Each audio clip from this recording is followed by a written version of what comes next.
don't care. I'm just going to do my bit and see what happens. C'est avec un petit avantage pour Delgado.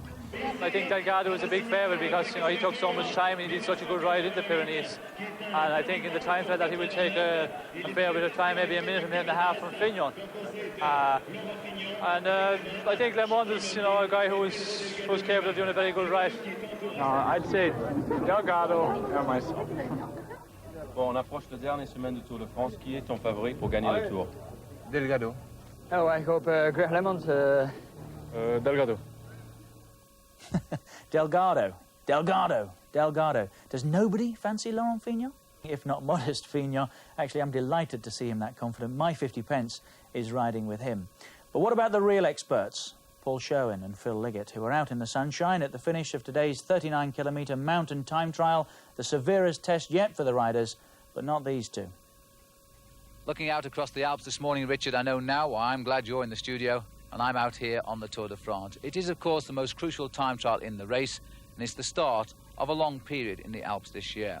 We're standing here at Orsières-Merlet at 6,000 feet. The riders, of course, making their effort beginning down at Gap, where it stands just 2,500 feet above sea level.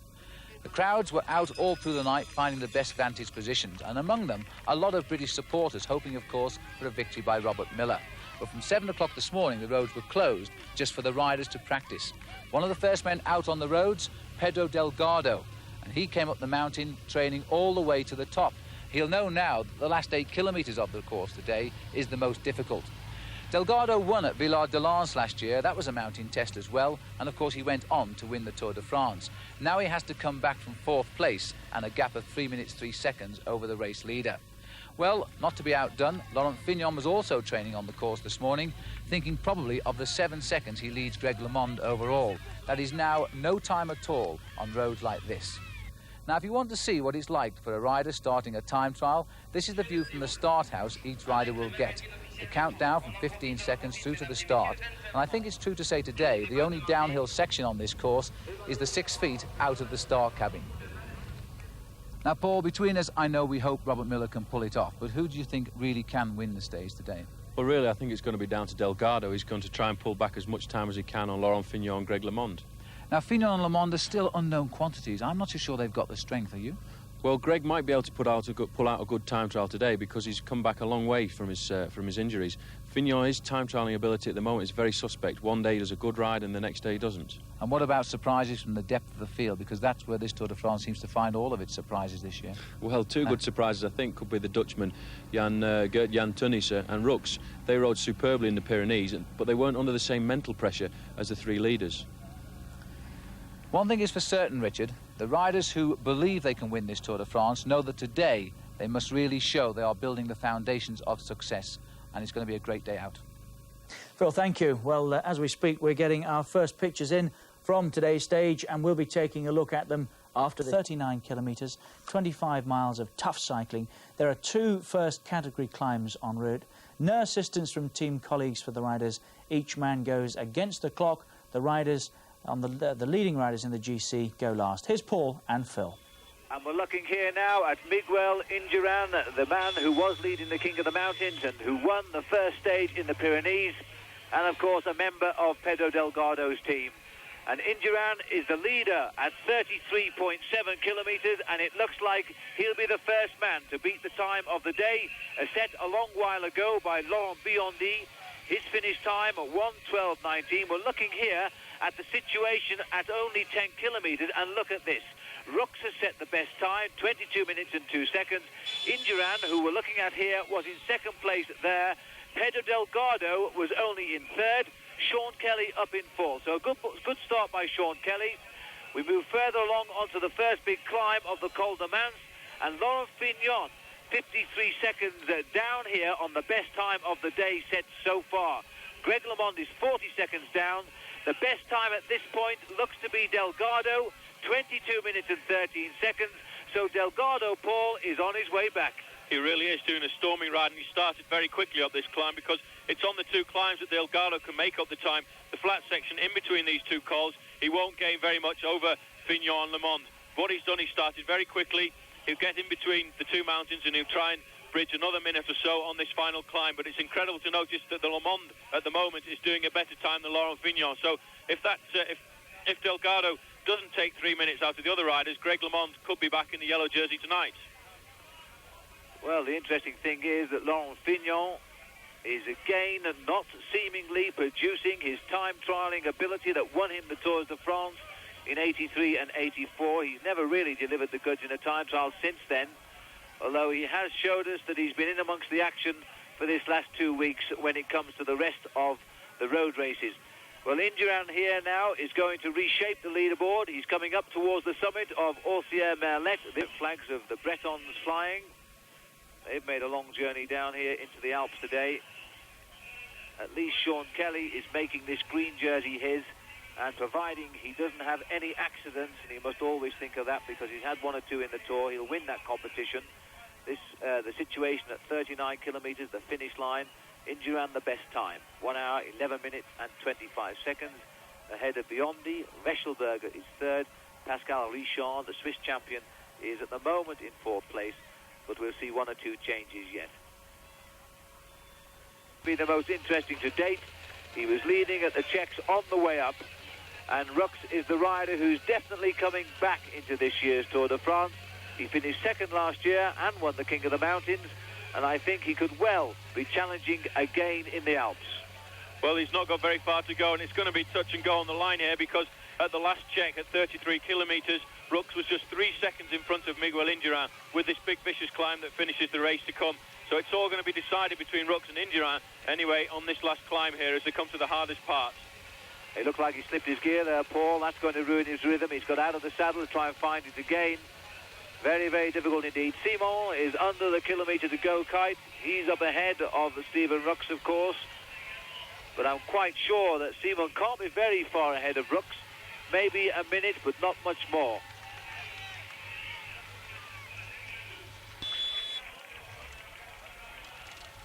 Not too far down the slope, behind Pascal Simon. The crowd seems to be at the thickest here. The big problem the crowd have had on this narrow climb is finding somewhere to park the cars and stay for the night, because there's nowhere off the road except a long way down to the valley below, so the cars have all had to come up to the top, and the spectators have had to walk back down the mountain to stand. But that's the great thing about the Tour de France. It's a sport which uses the natural terrain of Europe, and that's what makes it so exciting. And here comes Stephen Rooks now, and he's very close to Indurain's time. This is going to be tight, and Rooks could well just shave it here. Indurain is in with 11.25. Stephen Rooks might do it. He's pushing every inch of the way, and he's coming up to the line. This is the best time.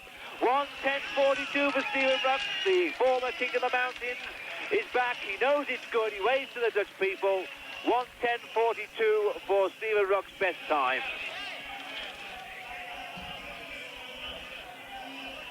Well, that was what he wanted to do. He's now concentrated, as he's always said, all of his season on this year's Tour de France. He really hasn't dominated anything at all. He's trained to do well in the Tour. He's trained especially to do well in the Alps, and he's made a jolly good start. Look at this. Rooks on top now, 1:10.42. Indurain 43 seconds back. Kelly drops back to 1 minute and 6 seconds. And here he is, Robert Miller, lower down the... Because he's got that jersey at the moment by about 25 points from Robert Miller, and he'll be trying to do the same thing. But Turnisse also will be trying to do a ride for the overall position, because after the incident that happened to him last year with that doping scandal, he wants to come back and prove to everybody that he's a clean man and that he really deserved his place in the top 5 last year. They call him Geronimo because of his flowing hair. He normally wears a headband as well to make everybody feel he is a member of the Apache Nation. But today he shed that, and he is riding with a lot of urgency here. The clock doesn't really lead us to much, showing Rooks' time at the minute, but Turnisse is heading up towards the top of the mountain. Still a couple of kilometres for him towards the summit as he gets towards the steepest part of the finishing climb. He certainly looks, Paul, as though he's going quickly. He looks very good, Turnisse. He always looks good on the climbs. I've been really impressed by Rooks and Turnisse over the last few climbs in the Pyrenees. It's amazing the ease that they seem to ride away from everybody on them. I'd like to see what Turnish's time's going to be at the top of this climb, because he and Rooks tend to be very, very close together, and it will be interesting to see what time he's going to do when he gets to the top. Well, if rumours are correct, it's rather sad that these two riders, Turnish and Rooks, will be going their separate ways next year, because they're talking of joining different teams. But they've been such close friends and such great helpers to one another. I think that they may not profit by such a move. Looking down then, 33.4 kilometres. Rooks was the best time here. He's now in with the best time. Indurain was second at 3 seconds. Lageretta was third, Kelly fourth, and Raul Alcala comes onto the scene, the Mexican, with the fifth best time at 33 kilometres. That's on the way out of Orsier, by the way, and that's the village just below the finish line here to the man who's wearing the jersey that Miller wants, the polka dot, as leader of the King of the Mountains, and look at the difference. Turnish coming up here with a time that's going to be just outside an hour and 12 minutes. No, inside, fourth best, 1:11.54. Turnish is on the leaderboard in fourth place, and all the stars are still to come behind him. Well, we told you it was tough, and there's one of the best climbers on this year's tour, hurting after that stage. As Phil said, when we come back from this break, we'll be looking at the stars. To Andy Hampsten. And Andy Hampsten knows he must produce a ride here today if he is to challenge at all. And look at this, Hampsten 2 minutes 8 seconds behind Delgado at the 33 kilometres point. Well, Andy Hampsten is losing now, finally, all the time. He was in front of Delgado on this Tour de France. Delgado is now beginning to chip off all the men who are ahead of him. Well, here he is. This is the man that everybody thought they had to beat, and they were right. Pedro Delgado has ridden himself over every lump on the route of this year's Tour de France, right back into the picture. And he probably doesn't know about the great ride that Le Mans is doing, but Le Mans has come right back in, could pull off the surprise yet. It's going to be a cracking finish, this, because Greg Le Mans could find himself back in the yellow jersey tonight. But Pedro Delgado, from 198 to probably second or third in the Tour de France.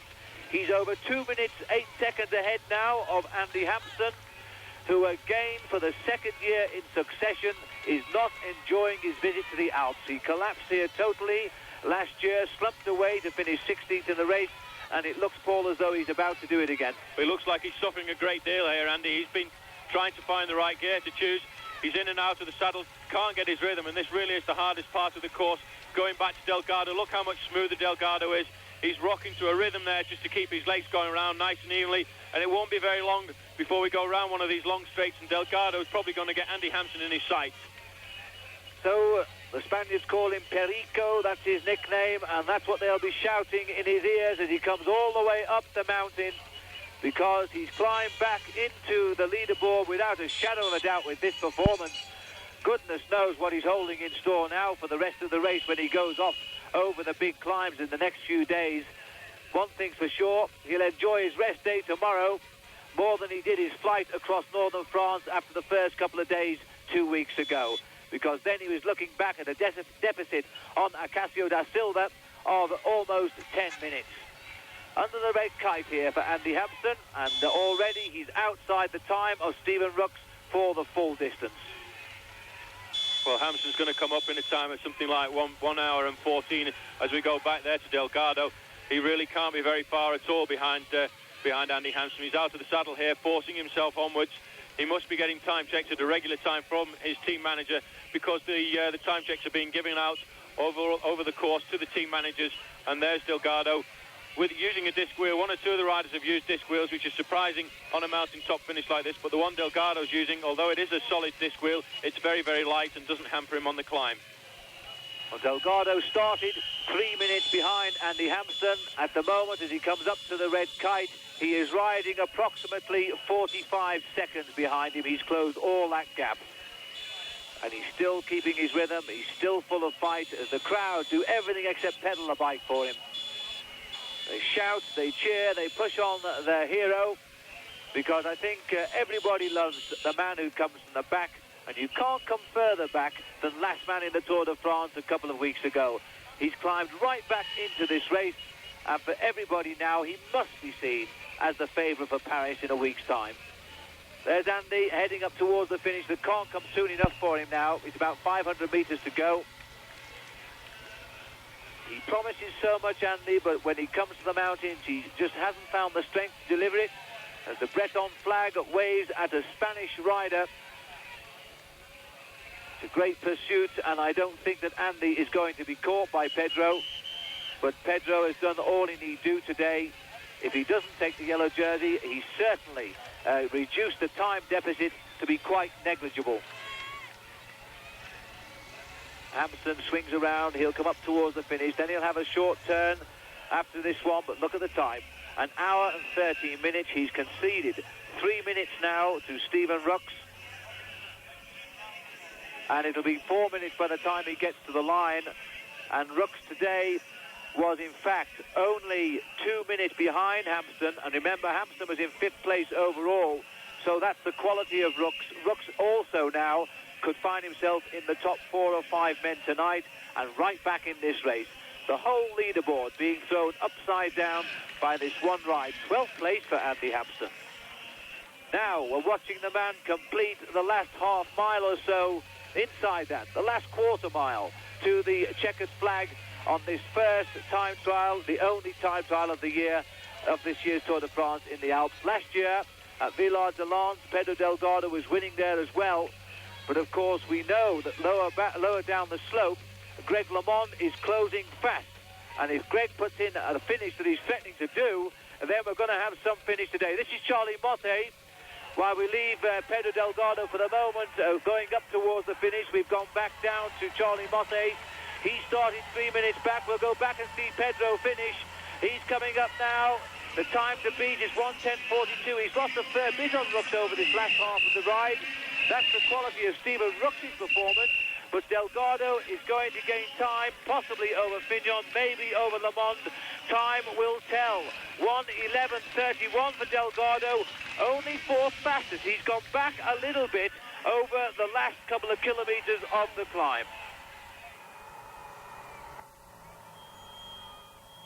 This is Greg LeMond coming round the corner. Greg LeMond using those strange handlebars from the triathletes days, which he preferred so much when he won the time trial between Dinard and Rennes.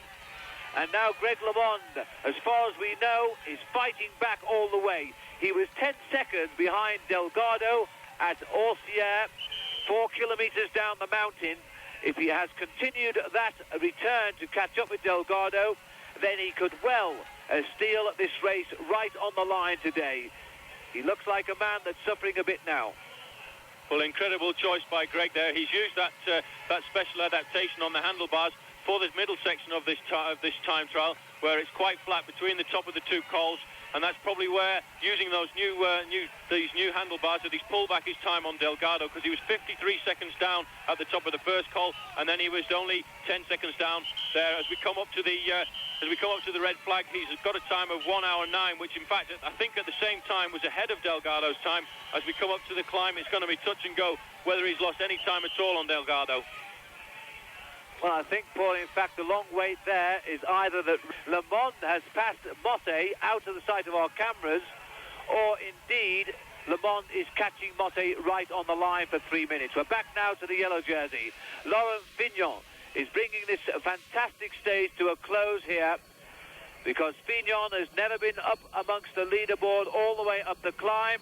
He's almost certainly saying goodbye to his yellow jersey. As we watch LeMond coming up to the finish, Charlie Motte it is. So he hasn't been caught by LeMond. This is Charlie Motte coming round to the finish, and his time over 2 minutes slower than Stephen Rooks. And I think that LeMond is only just behind Motte. So Charlie Motte comes home 2 minutes slower. The time to beat of Pedro Delgado. He's done 1 or 2 good rides, but when the crunch has really been on, he hasn't been able to come up with it. But here we've got Greg a little bit further down the road. He's outside Stephen Rooks' time, but the important thing to notice is the time that Greg does in relation to the time that Pedro Delgado does. And of course today what is also important is the time that Laurent Fignon does, because there's only 7 seconds separates these 2 riders. Greg's coming into the final straight now. He's 1:11.14.15. The time's going on. Got to see if he's pulled back any time on Pedro Delgado. Well, Indurain is still third, 1:11.25. Delgado, 1:11.31. One thing's for sure, Delgado has not got much on Le Mans today. Le Mans is back in this Tour de France. We thought he might have lost a lot of time today, but he hasn't. He's come back, and this Tour is certainly not won or lost by Greg LeMond or Pedro Delgado.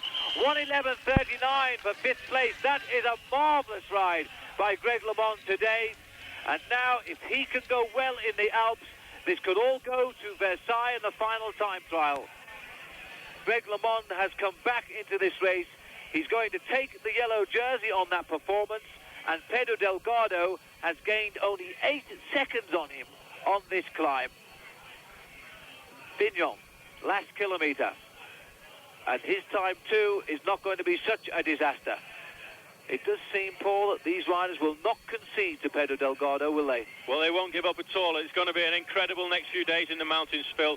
There's going to have to be some serious attacking done by Delgado, because he's still not pulled back any time on Greg LeMond at all. 8 or 9 seconds today, that's all, as we go down to Laurent Fignon there, trying to keep hold of this yellow jersey. It looks as if Fignon is really suffering there. Greg went under the red kite in just a time of 1 hour, 9 minutes and 10 seconds. I'd like to see where Laurent Fignon is in relation to that.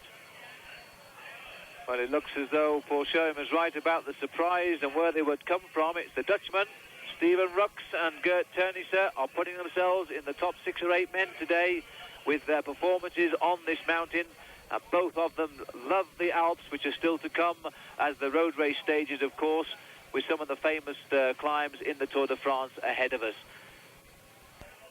Well, that is a tremendous result for Greg LeMond, if that's the case. And Delgado, of course, has continued his relentless progress towards the yellow jersey, which has seemed such a long way away from him these last couple of weeks, and now all of a sudden is literally just around the corner. But one thing is now certain, Laurent Fignon is definitely losing the lead. At 1:11.53, he's finishing way outside. He's slower than Sean Kelly now, and he's still a long way up to the line. He's gone outside the time of Raoul Alcala and Gert Teunissen. And by the time he gets through to 1:12.19, he'll be outside the time of Laurent Biondi, the early leader today, and a rider really that Fignon should have beaten wholesaledly. Biondi's time was 1:12.19. That's it, it's gone. So Laurent Fignon losing ground rapidly here as he tries to salvage a couple of seconds on the line. 10th place, 1:12.26 for Laurent Fignon. He gets a round of applause, but not the cheers we would have expected, because quite honestly, 10th place is not good enough now. Laurent Fignon has lost his lead in the Tour de France. It's gone back. The pendulum swings again in the direction of the American Greg LeMond. That in itself something of a surprise, but the hot news tonight, Pedro Delgado is back. And there is the result of the final individual time trial on the mountain today. Steven Rooks, 1:10.42. Larreta in second place at 24 seconds. Indurain third. Pedro Delgado gets fourth, and Greg LeMond is fifth, 57 seconds down on the winner. Yeah, what a great ride by LeMond. We thought his tour was over a couple of days ago. That's plainly not the case. We'll work out the overall classification while you're away from us here. Seconds it is now. Charlie Motti is third. Delgado fourth. He didn't do too much damage, did he? But he's edged nearer Motti. Lejarreta fifth. And Steven Rooks, as we suspected, on that leaderboard now, 6 minutes and 5 seconds back. Malcolm Elliott, quite a stage today. As we said, we thought Le Mans tour was over a couple of days ago, but that's not the case. Paul Sherwin, in fact. So fingers crossed, let's get to the finish line and join today's winner, shall we? Greg LeMond. Been very pessimistic up to now, Greg, but now after the performance today, just 9 seconds behind Pedro Delgado in a mountaintop time trial, your confidence must be coming back. Oh yeah, I've been very confident for the last since the Pyrenees, and I don't feel there's probably any rider riding better than me in the Tour de France. Now it's really going to come down to the team factor, where you know, if I can, I know that there's a lot of riders, especially the PDM team has been racing against me, and it's going to be difficult to fend them off. But Greg, the PDM team, there are a lot of good riders, but there's no rider at the head. There's no rider who wants to take the race by the horns like you have done. That's true, but it's going to be difficult for me to chase every break that goes on, and I just hope that there'll be other riders that are concerned about the overall. I hope that Fignon will be concerned about keeping his position, Delgado, and not just letting breaks get away as in the Pyrenees. Greg, yesterday you said to me the favourite for the Tour this year was first Delgado, second Le Mans. What's your verdict now? Well, I'd say I'm riding as well as Delgado because if I can only lose 12 seconds to him in a race like this, then I know I'm riding extremely well. I think that it's still going to come down to L'Alpe d'Huez stage, and it's a matter of coming out of the Alps well. But I know I'm going to have good days. It's just going to be a matter of can I control the race. That's going to be the problem. Greg LeMond, who's back in yellow tonight. As I mentioned, tomorrow's a rest day for the riders, not us. We'll be back as usual at 6:30. We're going to be focusing on the pride of Scotland, Robert Miller, a stage winner in the Pyrenees, of course, last Tuesday. It looks like I was suffering as much as I could feel I was suffering. It's pretty emotional to watch it. Tour de France